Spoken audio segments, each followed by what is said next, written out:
So I'd like to introduce our speaker now and then turn the lecture over to him. Beautiful science ideas that change the world in biology, chemistry, physics, computer science, engineering, you name it, anything in the sciences. Our speaker is Dr. Daniel Lewis, Chief Curator of Manuscripts and the Dibner Senior Curator for the History of Science at our own Huntington Library. We met before and had lunch together, as a matter of fact, and discovered that we're kindred spirits, and I can't wait for him to come visit me in Philadelphia, where he's got ties, so that's a good thing. He'll talk about his permanent exhibit, Beautiful Science, including stories of its creation, construction, and reception. The exhibit is seen by approximately 200,000 people each year, and in 2009 it won the American Association of Museums Grand Prize for Excellence in Exhibitions.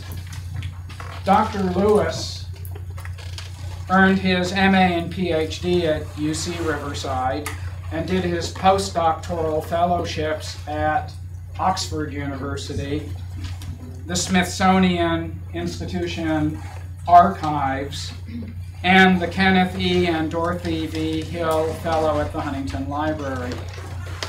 He also teaches archival history and practice as a research associate professor in the history department at Claremont Graduate School. Dan has a book coming out, I guess, in 2012, about a year from now, and he gives many talks throughout the country and throughout the world.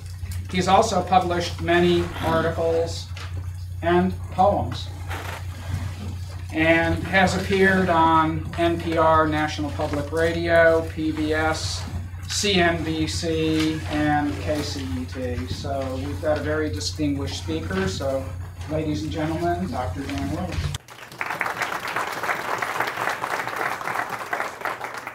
Thank you very much, Sid. It's fun to be here. Let me say at the outset, full disclosure, I didn't do this entire exhibit myself, because if it had been me building and designing and constructing it, it looked like one of Homer Simpson's birdhouses, probably. So I was the chief bottle washer, organizer, curator, and content provider and decider, but I had a really large team of people working with me, and it was really a lot of fun, and it's been a lot of fun to talk about.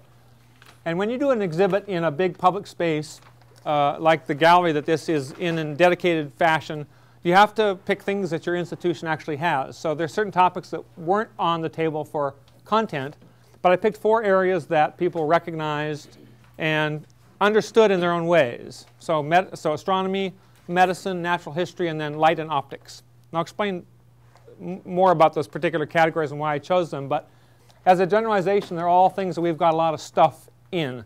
Rare books, manuscripts, photographs, artwork, and other allied things that make up the things that libraries collect. And exhibits are always just the tip of the iceberg for research institutions like the Huntington, which has a big, sophisticated research program involving scholars from around the world. It's one of the most heavily used research libraries in the country. How many of you have been to the Huntington? How many have not been to the Huntington? Is maybe an easier way to count it. How many of you have been to my exhibit? A few of you, okay.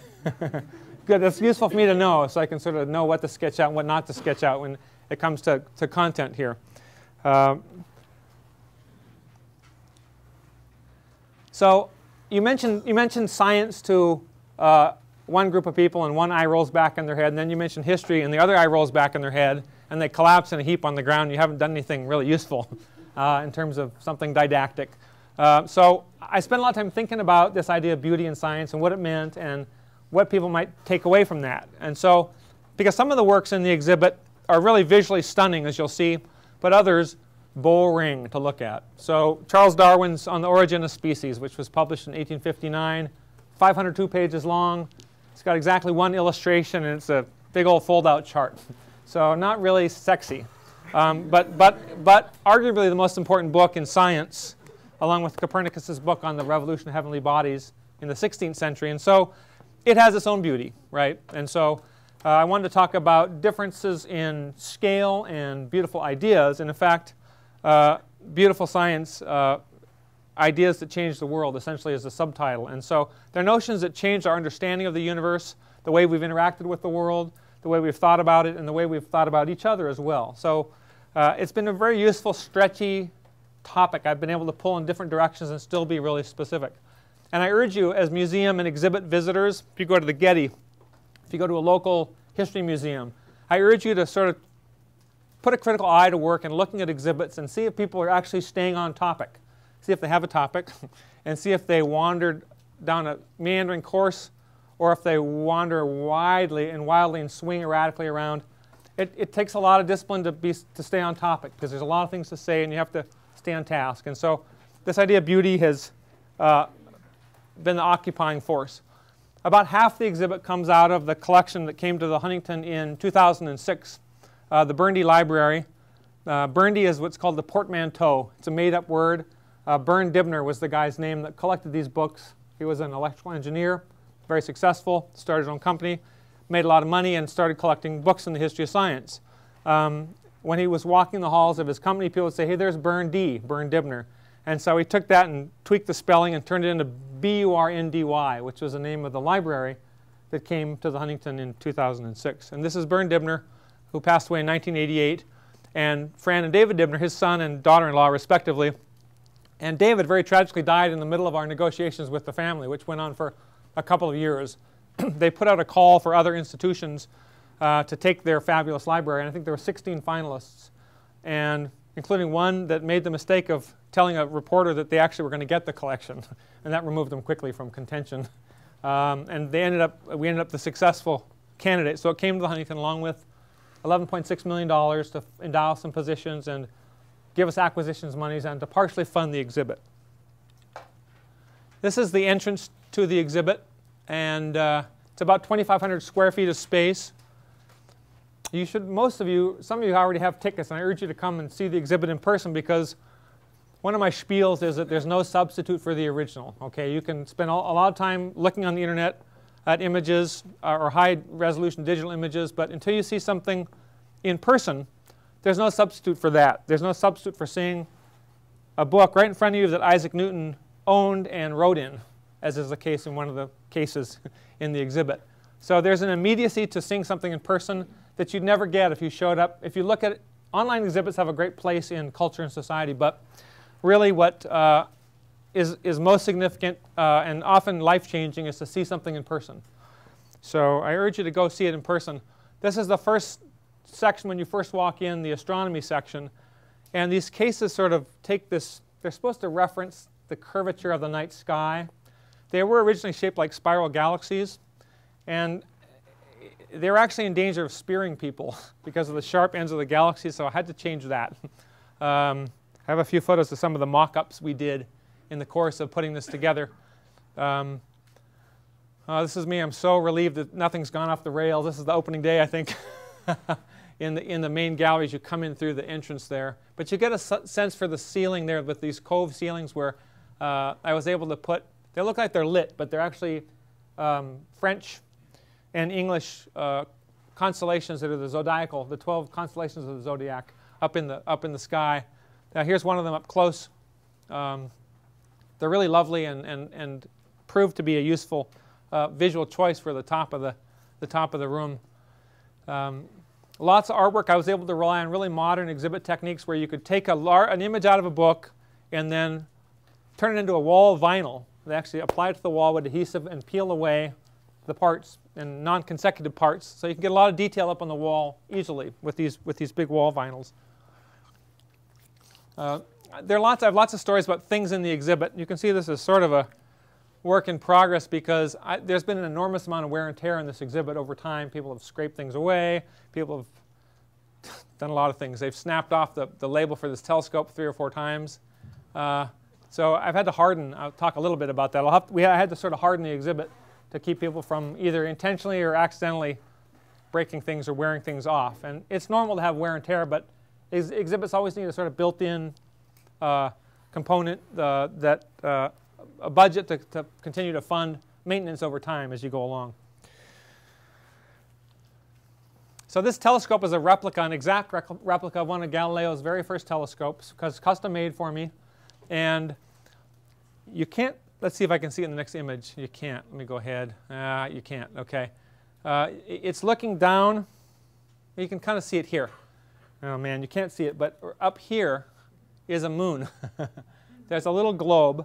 And one of Galileo's lessons, when he discovered the telescope and when he printed the first book of images of the moon under magnification in 1610, a book called the Sidereus Nuncius, or Starry Messenger, was that the heavens were not these smooth, polished spheres that religious dogma said they were. They were lumpy, they were irregular.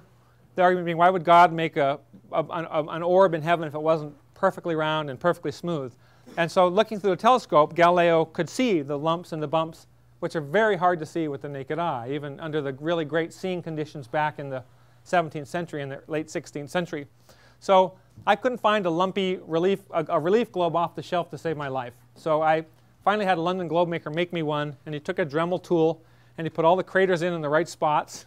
And then I took the telescope home, and my wife and I put it up on the back porch during a full moon, and we looked through the objective lens. I have got this priceless telescope in the back of my car, schlepping it home. Nerve-wracking, although I'm not far from work. So I could see how much of the objective lens that the model filled, so I could get the globe maker to make me the model that was the right size, because I wanted viewers to sort of approximate the experience that Galileo had looking through this telescope. So I've succeeded more or less, and no one else has done this particular little jig that I know of, and it gets a lot of people have seen this now. That's the side view of it we just saw. Another thing I did was I really wanted to have as much local color as I could. So this is a mural of the night sky in 1605, January 25th, 1605. Anyone know what happened in the night sky in 1604 and 1605? Someone said it. Northern Lights? No. No. What's that? It became red? No. It was an astronomical event. The Kepler supernova occurred over about a 16-month period, and it was the brightest thing visible in the night sky before or since, in fact. And oh man, I'm not sure I can pick it out here. I think it's right here. But it was really bright, and you think about how little light pollution there was back before electricity. You could really see a lot, and this was really bright, and people didn't know what it was, and Johannes Kepler spotted it. So this mural is what you'd see if you were standing right in that spot at the Huntington in San Marino, California, looking east, and the clock were to roll back to January 25th, 1605 at 5:45 in the morning. That's what you'd see. So you can see the San Gabriel Mountains over here, and Mount Baldy, and some of the local, the Rose Hills over here, some of the local Southern California topography. And you know, you never know how a mural is going to look before you actually get someone to do it. I didn't want it to look like a diorama from Disneyland in the 1960s, so it worked out. And all the stars and the objects in the night sky are in exactly the same spot they were in 1605, because you can trace the locations of planets and bodies in the heavens by using math, right? Yay, math, okay. So the guy that did this was the artist for the Griffith Observatory, and he set up a big scaffolding, and he took a laptop and a projector. Kind of cheating, but it looks good. And he projected it. I mean, he wasn't just working off the projection, he was working off his own artistic talents. And so every object, they're hard to see in detail in this image, but every object in the night sky is accurate in its location and its brightness. And so it's not just someone's fanciful guess as to how the heavens might have looked in early 1605.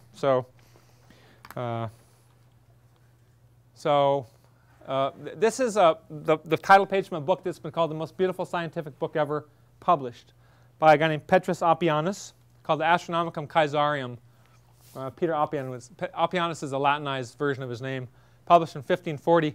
And it's as much a calculator as it is a book, because it has moving parts. It has these things called volvels, and they're wheels that turn, and you can perform calculations. They're very accurate to within a minute of arc in some cases. to be predictive about objects in the night sky, where the sun's going to, where Venus is going to be in 3 weeks or 4 months or 2 years, and so on. So a conservator posing for these pictures has got a little micro spatula, and she's lifting up the edges so you can see the parts of the book. But considering that it's nearly 500 years old, remarkable. This is one of the views of the moon I mentioned that Galileo first published in 1610, the Starry Messenger, published in March of 1610. He printed 550 copies, and it spread like wildfire across Europe as sort of the birth announcement for the telescope. He said, in Latin, which was the common language of the day, look at what I've done, and look at what's out there. And it shows all the phases of the moon. So it's a great treasure. I think we're the only library in the Western Hemisphere to have 2 copies of this book. We have a copy from the Mount Wilson Library, and then a copy that came with the Burndy Library. This is Thomas Wright's A New Theory of the Universe. I've got to move ahead or I'm going to be in my astronomy section forever. And then as you leave the astronomy gallery, you walk around this way, clockwise, and then you come out into the natural history gallery. And these books, I really wanted people to think about libraries. I didn't want this to be a science center exhibit where you could jump up and down on stuff. That wouldn't be good. I'll let people try, heaven knows. But I wanted people to think about libraries and books. And one of the most common things you see in libraries, or if you think about books, are books in a row, right, on a bookshelf. And it's a little bit of a tease because you can't get at the books, right, like you could in a library. I have a section for that in another part.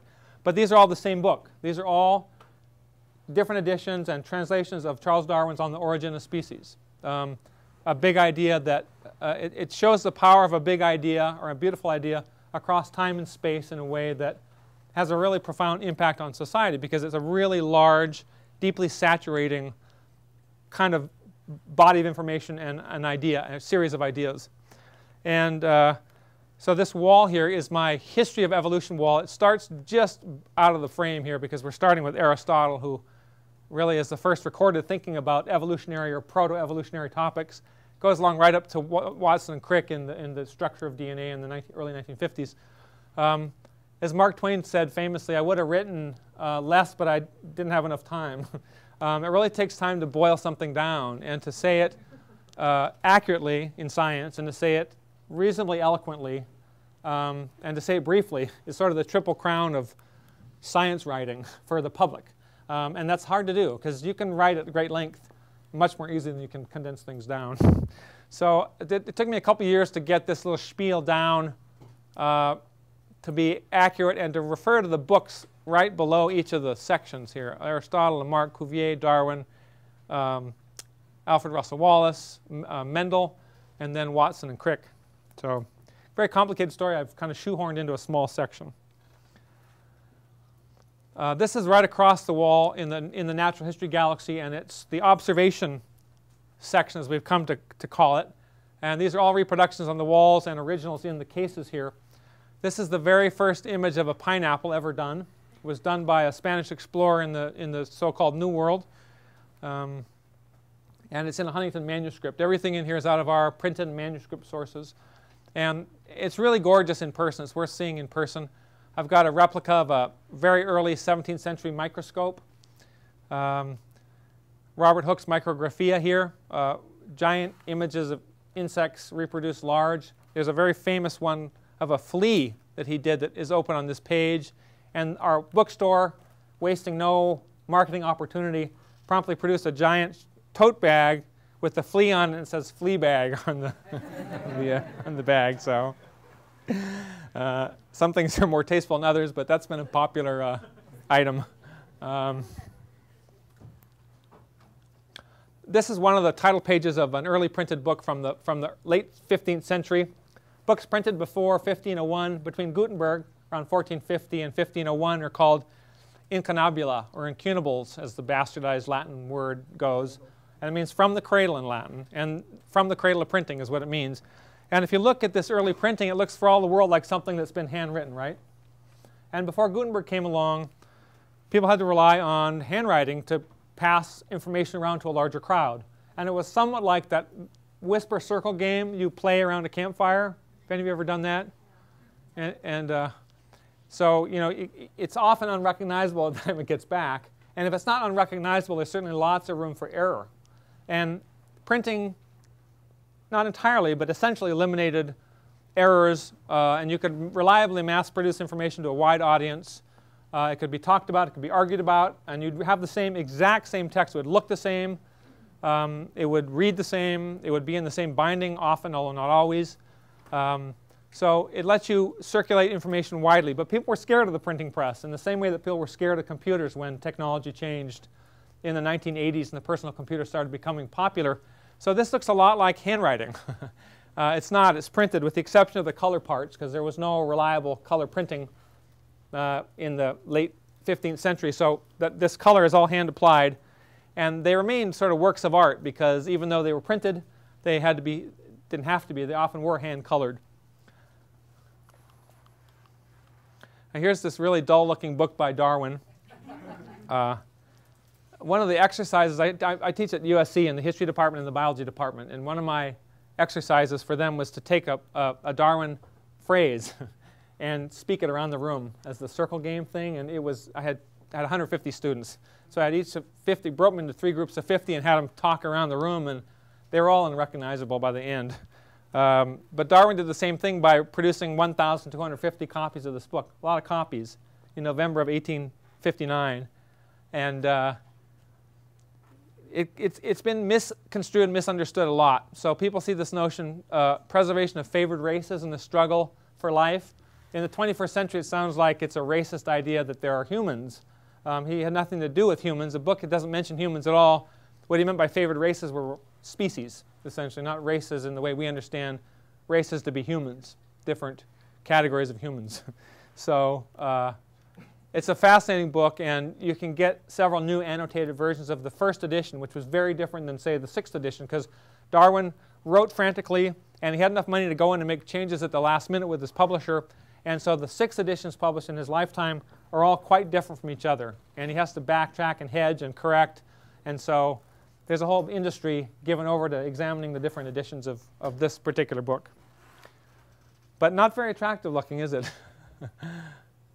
Now that is, this is from another Darwin book called The Zoology of the Voyage of the HMS Beagle, which was done not long after Darwin got back from his trip to the Galapagos. And this is one of the finches, so-called finches, that Darwin saw and were drawn by a famous artist named John Gould, who also classified the birds for Darwin. So I'm just going to show you some images for a little bit here. This is Mark Catesby's beautiful book on the plants and animals of the Carolinas. Maria, Sybil, and Marion's book on the insects of Suriname. Pop quiz, what continent is Suriname on? The professors know. It's in South America. Yeah. I'm trained as a Latin American, so I have to ask that question. Not in Africa. There's the giant flea. Some of these are really horrifying looking, but you know, it's what more or less what this looks like. Pulgans irritans is the flea. I've been looking for, I think I have this microscope. I've been looking for a, so this is from 1665, so it's a 17th century illustration of a flea. And I have a flea in the mount here in this microscope as it's installed in the exhibit. I'm looking for a 17th century flea. So if any of you have a lead on a really old flea, let's talk, because I would like that. Just to sort of close the loop. The third section is medicine, and it's one of the Huntington's great strengths as a subject area. A lot of it is not for the faint of heart. And the medicine section is in 3 parts. Structure, healing, and then childbirth are the 3. And this is the structure corner of the room here.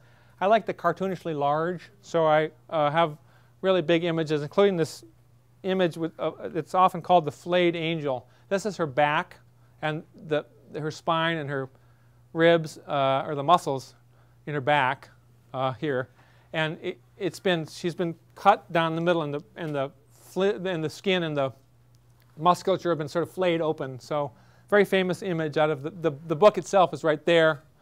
And that's an image out of the book, and complete with the little seam that you see in the book. I didn't want to get rid of any of these opening slide for the talk I gave about this exhibit for the months after it opened, and my little spiel was, please, dear God, let this exhibit open on time and under budget. A really beautiful, very fragile book. It's very well protected. Oh God, that's my wife. I forgot I had this in here. This is the pregnancy section, and one of the reasons I picked this because she was very pregnant at the time when it opened. Pregnancy is, but people say, why did you pick childbirth as a topic? Well, it's the one condition where you're not, there's nothing really wrong with you, right, when you're pregnant. But it is a condition that needs mediation and intervention often. And so midwifery, as it was called, or the treatment of pregnant ladies by midwives who birthed them, was a really important body of knowledge. And a lot of it has been lost over the centuries. In fact, they had techniques that we now know nothing about that were quite effective in terms of solving things like breech births and other problems, obstetric problems. So there's a particular reason I picked the childbirth topic, not only because it was on my mind, but because we have such a great collection of works on the topic. Here's more medicine stuff. This is one of our conservators and her husband. Incidentally, if you're ever interested in library and museum careers, I often see people's world sort of tilt on their axis when they see there are things they can actually do with a liberal arts education that point them in another direction. And the physical conservation of library and museum materials is a really important field that involves chemistry, library skills, sort of bench handling skills, and craftswomanship. And it's really important work. And I liken the conservators at the Huntington to the doctors on Star Trek. That's a dated reference for you all, but they're the one group of people that can belay any executive order. They can say, no, the patient's got to go to sick bay. You can't put that book out because it will suffer from degradation from light or from other ills, environmental ills. So the conservators have a lot of power. And I tucked a lot of things away in drawers in the exhibit for conservation reasons because they're out of the light. Light being one of the worst enemies for museum materials. This is a very famous, what's called a fugitive sheet. People can't obviously handle the very fragile original, so we made up a version that you could handle. And you can see people use lots of techniques with printed works to show how things worked in layers. Sort of they use pop-up books for geometry. Like John Dee, the D Euclid, which is a 16th century pop-up book, 1570. I don't have any images of the D in here because it's not in my exhibit.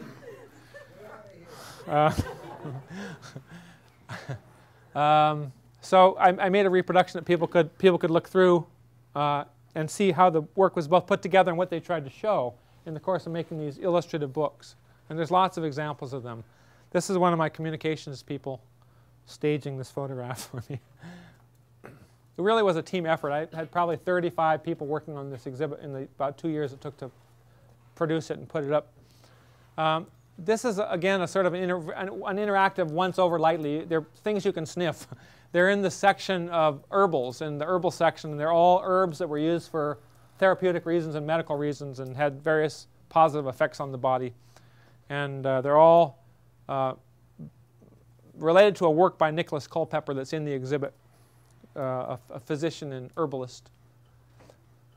This is Brent, yes, I better get his name right, Brent Dibner, the son of, the grandson of Bern Dibner, and Fran Dibner, who's the granddaughter, or the daughter-in-law of Bern Dibner. And this is Corinna White, my fabulously talented exhibit developer.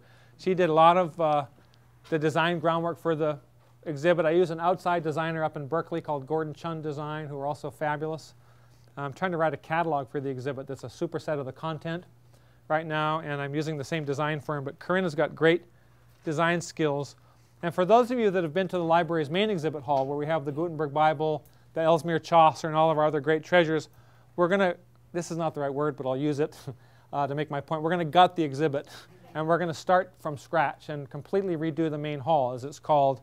So there's a small committee of 4 or 5 of us and the library director plus Corinna involved in redoing the entire main hall, really to see what people find most interesting and to turn the story a little bit from sort of the greatest hits of Western civilization to do different things, to show how research is done. We're still in the process of formulating exactly what that will constitute, but she was a key player in this whole exhibit, so she deserves at least a slide of her own. Medicine, as I said, is not for the faint of heart.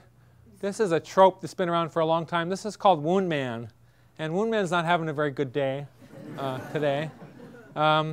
This was an era of really low velocity weapons, and so the injuries were often very traumatic. Nothing punched surgically and neatly through anyone's body. Very rarely was that the case. It did a lot of damage as it tumbled along, moving relatively slowly. And so he's sort of an encyclopedia of injuries, sort of a perfect storm of ballistic items coming his way. So you can see the obvious things.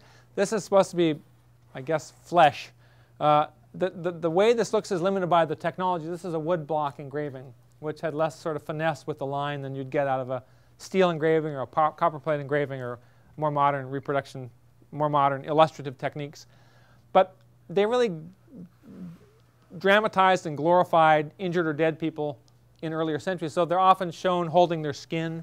Ever seen any of those images in anatomic texts? They're holding their skin. They're kind of looking down. They're clearly still alive, even though they couldn't be, or they'd be in a lot of pain. And along came a guy named John Bell in the 18th century, said, I'm going to make them look really dead. And so he did. And so if not a new form of realism in the history of illustration in medicine, at least a realization that there was something inaccurate about this way of showing things, right? This is a close-up of that Gautier d'Agouti image. One of the things I really wanted to show in this exhibit, I don't have a picture of it, I should get one. It's a full-sized, about this tall, mezzotint that shows a naked woman, and all her naked parts are intact, but parts of her are not. So big parts of her side are peeled away, and she's got this very kind of coy, sexy look she's got going on, looking towards the viewer. And I must have had 50 people come through my staging area to quiz them about whether they thought it would be appropriate to have in a public exhibit or not. And about 50-50 was the response. And I probably would have put it up if it wasn't for conservation reasons. You know, it's so, I would have had to put it behind like a curtain to protect from light, and then it would have been like a peep show, and that would have been weird, you know. So I just didn't put it in. There's a lot of stuff you have to leave out of exhibits because there's so many choices you can make, and you have to put in the things that tell a particular story. So she stayed out, but I'm going to put her in the catalog, I've decided. This is a close-up of that Fugitive Sheet by Vesalius that dates to the 16th century, and see how accurately it's been reproduced. And this is the Culpeper, that guy that had the quotes and the herbs on the bottles, an image from the Culpeper. The Huntington, when the Burndy library came, it came with a bunch of Wilhelm Röntgen stuff. You know what Röntgen is? Quiz. He was the inventor of the X-ray, or the Röntgen ray, as it's still called in Germany and parts of Europe. And we have, this is actually not correct. We thought it was the first diagnostic X-ray ever taken. Some guy shot himself in the hand, as the story goes. And this was imaged right onto a piece of positive photographic film in his primitive X-ray machine. And I've asked a number of radiologists if there's a way to tell which hand it is, because a reporter from the LA Times asked me that, and I wanted to know. And you can't tell, because the anatomy of the hand apparently is such that you can't tell from an X-ray whether it's dorsal or whatever the other side is, ventral. But we know that most people are right-handed, and most people, if they put their hand down, would put it palm down on a plate rather than back down. So the guess is those things both line up to that being his left hand. But you can see what a great useful diagnostic tool this would be if you didn't have it before, right? You're a physician, you're trying to pluck these little lead pellets out of a mushed up, bloody pulp of a hand. Very useful. So in one of those relatively rare inventions with an immediate, powerful practical application. This is one of the other flip books in the collection. It's in the childbirth section by a guy named William Spratt, called Spratt's Obstetric Tables, and I've lifted it up to, you actually can't see the other flaps, but you work your way through all the parts of the viscera, the skin, the uterus, and you see the little surprises that they're twins in utero, sort of like Sid's grandkids. Okay, so the next section is light, the light and optics section, and there are a number of really fantastic works in this section. The development of optics is a very complicated thing. This is a Euclid image. Euclid not as well known for being a scientist as much, and a mathematician as much, better known for that than for his work on optics, but he did a lot of important work on optics. parallax being illustrated here. The notion that when you cover your eyes, your sight triangulates, and so you don't see the same thing if one eye or the other is closed. One of my favorite subjects. And this is a color dictionary. I'm giving a talk in New York next month on these color dictionaries.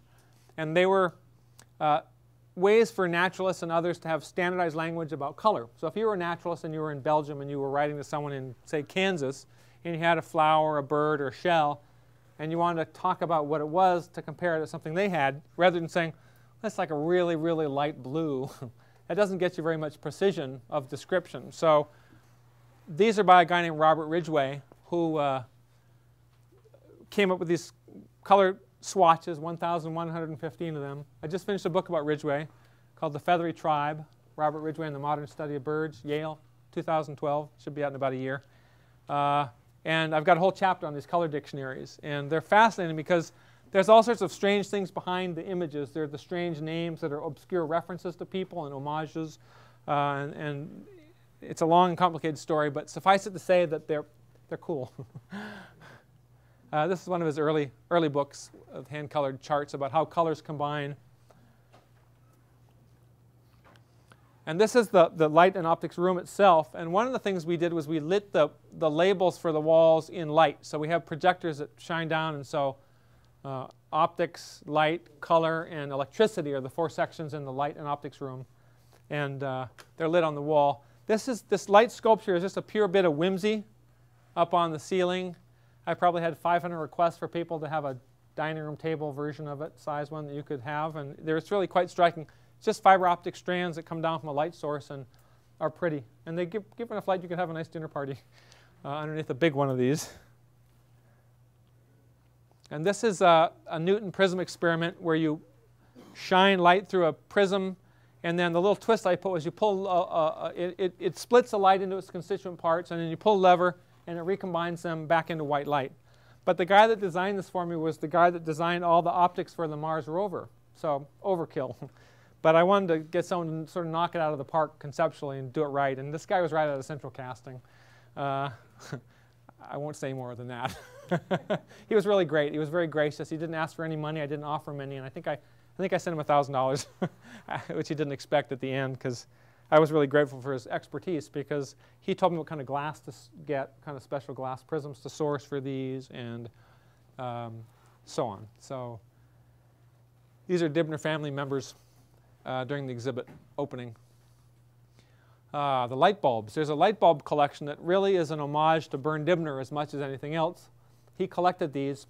The library was at MIT before it came to the Huntington on the MIT campus, and they had their own dedicated building. And they had a silo of light bulbs in a big lucite case, and it was the one sort of visible public element when you walked into the library. And so I really wanted to recreate something light bulbish in my exhibit. And after an enormous amount of thought and consideration, I used about half of the 400 light bulbs, and I put them into these cases like this. And this doesn't really do justice to them. They're not curated in the sense they're not organized by significant bulbs. They're just what looks nice and complements each other visually in this case along a series of walls. But here's a good example of the label that's sort of lit with light on the wall. We painted these walls, different 10 by 10 foot by 10 foot color swatches to see what colors the walls should be. And I wanted to do the light room in black, which just seemed like kind of like a fun, counterintuitive idea. And also because the light labels would show up really well on black. Wasn't so. Light actually reflects very poorly on black. So what worked best was this tan color for the walls. When you walk into a space like this, everything is considered. Everything from the color of the paint to the ways that labels are written to the position of things. People that do exhibits think about these things somewhat obsessively. This is a lousy photo that I think I took or one of my students took, but it's the only one I have of this thing. This is a lot of these light bulbs are 100 years old or older in some cases. And I was having a beer with a friend of mine from JPL, who's a physicist there, one night, and he said, you know, you should do with these light bulbs what was originally intended with them. You should run current through them. What? I said, I'm listening. So we devised a way to put them in a protective environment where we this is a nitrogen purged case that they're in, because light bulbs rely on either a vacuum or an inert gas, right, to produce their light, to keep the light bulb from burning out sooner, because incandescent bulbs are a very inefficient form of lighting. Most of their energy is given over to heat. And so, because I couldn't rely on the fact that these light bulbs might or might not have been compromised by a leak, that's a very hard thing to test, as it turns out, I just built a case and I saturated it with nitrogen. But no good deed goes unpunished. I had to drill a hole in this 29-inch wall right behind the case and run a nitrogen bottle. Happened to be in one of the areas I actually have control over in the manuscripts department on the other side. So once a month, a poor delivery guy schleps in a huge J bottle of nitrogen, sets it up, and so for the rest of my life, I've got someone to manage the delivery. But there's always things that go along with maintenance all the time for exhibits. Did you break any light bulbs when you set up the exhibit? Break. Define break. I burned one of them out, I'm sorry to say. It was a really common one. I had 5 or 6 examples. It was a common example from the 1930s, and I burned it out. Or it burned out. I guess I burned it out because I screwed it in and turned on the power. I didn't drop any light bulbs. I didn't break any light bulbs. This photo, you can't see it. My feet are in one of these photos because I had to stand up on a table. This is like 2 in the morning, and I wanted to photograph as many of them as I could. I don't know much about light bulbs because why would I? I do now. I know more about them now. But there's a guy at the Smithsonian that curates their light bulb collections, a guy named Hal Wallace. And so I have lots of friends at the Smithsonian. So I figured out who, if I don't, I at least know who to talk to or who to find who knows stuff. I'm pretty good at that. So I contacted Hal Wallace, and he's probably the world's leading authority on historic light bulbs. There's got to be someone who's a leading authority, right, on light bulbs, and it's him. There's no doubt about it in my mind. And so I sent him some pictures. I said, Hal, I want to run current through some of these bulbs. What do you think? Are these rare? Are these not rare? You know, what do you think of this sort of harebrained scheme? So he said, that's okay, that's okay, that's okay. Don't run current through that one. It's probably the only surviving example in existence. Okay, good to know. And so I didn't. So these are all, they're all set on these separate variacs. So they're turned the power's turned way down on them, which helps them from burning out. They'd also be way too bright if they were turned all the way up. And these have all been lit continuously for 24 hours a day, 7 days a week for the last 2.5 years. So I have backups if they burn out. They're all somewhat sacrificial. If I have to sacrifice one, the light bulb history world's not going to fall to its knees. 3 of them actually were Edison's own bulbs, and Edison has very distinctive handwriting. And if you're a manuscripts curator geek like me, you immediately recognize famous people's handwriting. And Edison's signature is very well known, and so I knew this was Edison's handwriting by his name that he'd written on the bulb. And these are what are called bump test bulbs. They would hit with a little bit of current to see how they reacted. And I've got 3 of them in the case.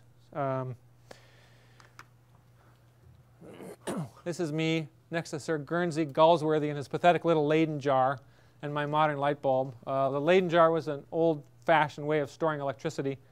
Modern technology versus old-fashioned technology. The Burndy library came with a lot of what we call bad paintings, about 30 of them. They're all down in the basement. And I didn't know anything about art. So I called over a curator of American art to look at the paintings and say, these are great, these are not so great, these are terrible. I don't know. So she's very sort of buttoned down and serious. And she walked along, and she started laughing so hard at one of them. She had her hands on her knees. She couldn't even stand up. She was laughing so hard. So I thought, these are probably all bad paintings as described by the Burndy library administrators. So they're all in the basement, on the walls down here, out of sight, but for our enjoyment. This is actually a pretty good one. And some of them are pretty good, and a couple are quite accomplished, and the rest are not that good. Color spectra, images in the optics section. They're hard to see in the photos, but I had 15 audio stations where you can pick up a little handset and listen to Michael York, the British actor, read a translation into English of a lot of these works. Because if you don't read Latin or French or German or a variety of other languages that the books are in, you're not going to know what's on the page. So we got translations and he read them. He's really a funny guy. He was in the Austin Powers movies, and he's better known for the older Zorro movies. But has been a friend of the Huntingtons and did a great job voicing these really brief. I think that's him in one of the Austin Powers movies. These really brief audio pieces. This is an example of some of the wear and tear Things have suffered probably more vandalism than wear and tear in this case. I've had to harden lots of parts of the exhibit so that people don't try to damage things so they don't wear out. And then finally, I've added a few online items. I interviewed 9 scientists and historians and artists about what they thought was beautiful in science. And I distilled them down and I put them up on the internet and in the exhibit. So you can actually go to our website and read these. You can listen to these modern perspectives and you can look at this interactive timeline. It's a really nice Flash-based set of examples. And I also have a bunch of audio, a bunch of page-turning books where you can actually digitally turn the pages of the very books that are in the cases. So again, you know, books in a case are not a very book-like thing because they're sort of static. You're stuck at one opening and you can't turn the page. And so the digital page-turning things let you turn the pages yourself and zoom in on parts of the content and so on.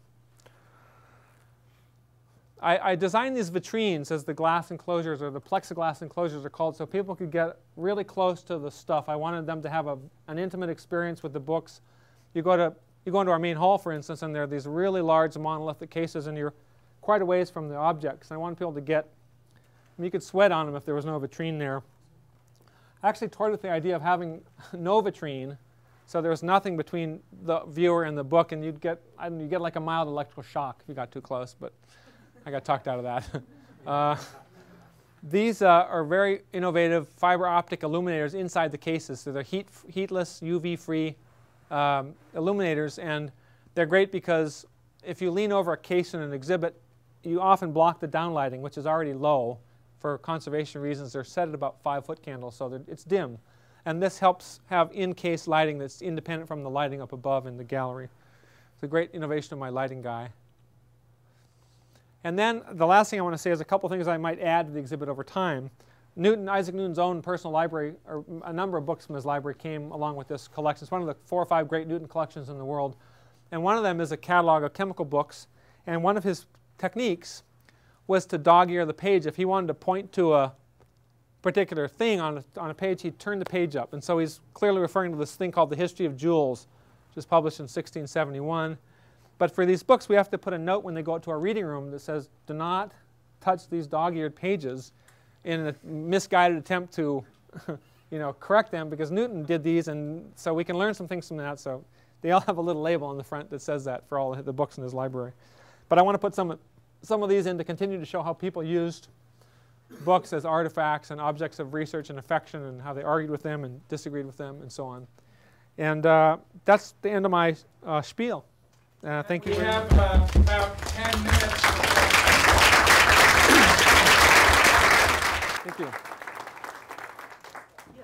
For a student who would be interested in getting into exhibit design, what are your recommendations and what does a museum look for? That's a good question.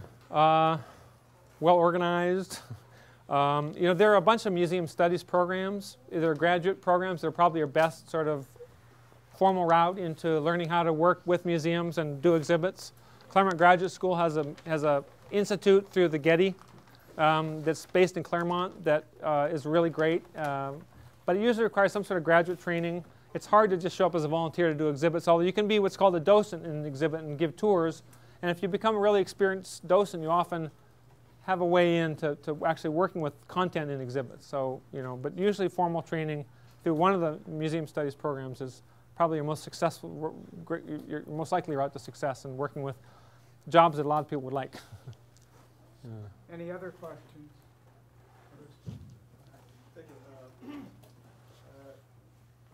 In recent years, there was a pretty big project on Einstein's papers, first in Princeton, then it moved to Caltech. Do you have any connection with that project? Loosely. I'm a part of they have a bibliographic editing group I'm a member of. So the Einstein Papers project was located at Princeton until, I don't know, 10 years ago, and then it moved to Caltech, and it's on the Caltech campus. And if you drive down Hill Avenue, there's a big old sign that says Einstein Papers Project in Einstein's sort of handwriting style. We have pretty close ties with them because we have a couple of very famous Einstein letters in our collection. And so we're interested in doing things with Caltech. And so we have some ties with them. Other questions? A lot of information these days is only in electronic form. Do you have any thoughts on either presentation of these in a museum type context, because there is a value to curation and presentation of any type of collection of information? And is there any unusual issues relative to preservation of information in electronic form that you'd be interested in? That's a great question that in its fullest form require a long answer. So things that only exist in electronic form, or that are born digital as they're called, I don't know of anyone that's tried to put those up because they tend to be things like emails or Word documents. But photographs, for instance, often you'll get a photograph that was taken digitally, and so it only exists in digital form. And certainly it's important to be able to have sort of a feed of images often in an exhibit where you can see things that were created only in electronic form. But the care and feeding of electronic records, as they're called, is a complicated subject, because to keep something current and to keep it from obsolescence is to keep the hardware and software up to date that created it, is to keep the media that it's stored on migrated forward. And so managing electronic information in a museum and archival setting is complicated, and it requires a lot of maintenance over time. Is that what you're asking? Any other questions? Just on the ideas to change the world, do you have anything in the light exhibit about the speed of light? You know, I don't, and it's a shame because a bunch of those exhibits those experiments were done up at Mount Wilson, the Michelson-Morley. The Michelson-Morley experiments were done up there, and it's a lack. I actually was going to have I had a big idea about that I had such a competition for space in there, and it's a shame, and that's something I may rejigger in the light sections, because it's such a great story, and it's one you can demonstrate fairly well visually in clever ways. So I originally had a speed of light, actually an animation in there that was a very clever one, and I just couldn't use it because I just had too many competing needs. But it's a great story. Could you say what the hours are of the exhibit? The exhibit hours are the same as the Huntington generally. So we're open from, right now we're open from noon to 4:30 on weekdays, and then 10:30 to 4:30 on the weekends.